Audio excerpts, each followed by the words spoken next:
This is Jeff Altman, Big Game Hunter. Welcome to Job Search Radio. Are you looking for a new job or interested in leveling up? Job Search Radio is your go-to resource for insider tips on job hunting and growing your career. Here's your host, Jeff Altman. This is Job Search Radio, and I'm your host, Jeff Altman, the Big Game Hunter. This is episode 419 of the second longest show. The show with the second most episodes in iTunes of any podcast about job hunting. And I have the number one show, which is called No BS Job Search Advice Radio, which last week hit over 900 episodes in iTunes. So between this one and the other one, 1,300 plus podcast episodes are available for you to listen to. Now, today's show is a fun one. It's about that stupid interview mistake that people make way too often, how it occurs, what you should do. Hope you find it helpful. Please give the show 5 stars in iTunes or Stitcher. It helps other people find the show. And if you're interested in my coaching you, helping you with your search, helping you with interview preparation, critiquing your resume and or LinkedIn profile, or helping with a salary negotiation, listen to the end of the show. There's a lot of good information there to help you. And now, let's get going. On your screen, when you type the resume, particularly if you use a page header where it's, you have your contact information on page 1 in an embedded header, and it's going to wrap, the same header is going to appear on page 2, 3, etc. Or if you use tables or frames or templates that use frames. Often when you send your resume to someone, it doesn't lay out the same way on their screen as it does on yours. Why is that? Different monitor, different software, different version of the software.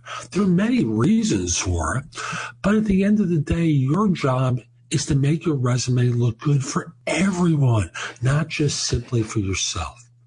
Also, embedded headers, that area where you put your name, address, phone number, email address, stuff like that. When you use an embedded header, sometimes software that's used to recontact you in the future, I don't want to call it an applicant tracking system. Let's call it a CRM here. A CRM may have trouble parsing the information from your resume into their system so that they find it difficult to contact you in the future. So my advice very simply is stop using embedded headers. Stop using tables in your resume.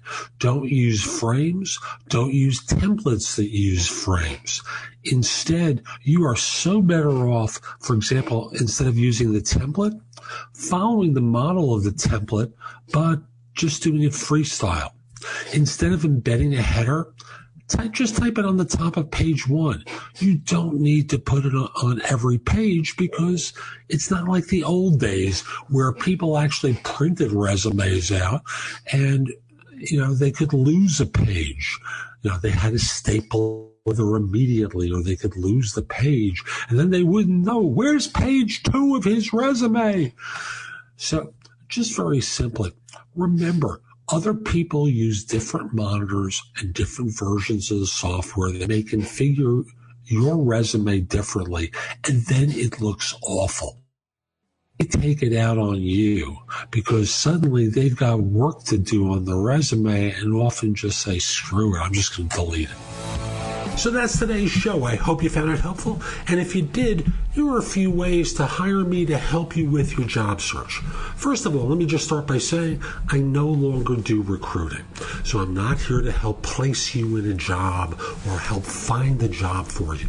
However, if you're interested in my coaching you, critiquing your resume and or LinkedIn profile, help you with your networking, prepare you for interviews, help you with negotiation, a whole host of services.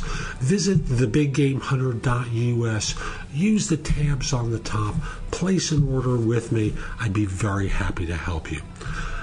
I also want to say that, there's a lot of great information at JobSearchCoachingHQ.com, where I have curated information that you can watch, listen to, or read.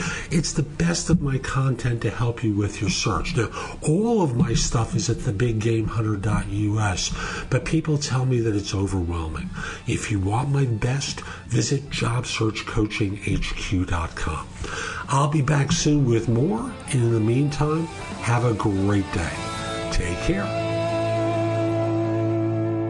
If you would like to have Jeff give you advice about your job search, you'll love JobSearchCoachingHQ.com. This site has all of Jeff's books and guides to job hunting available free.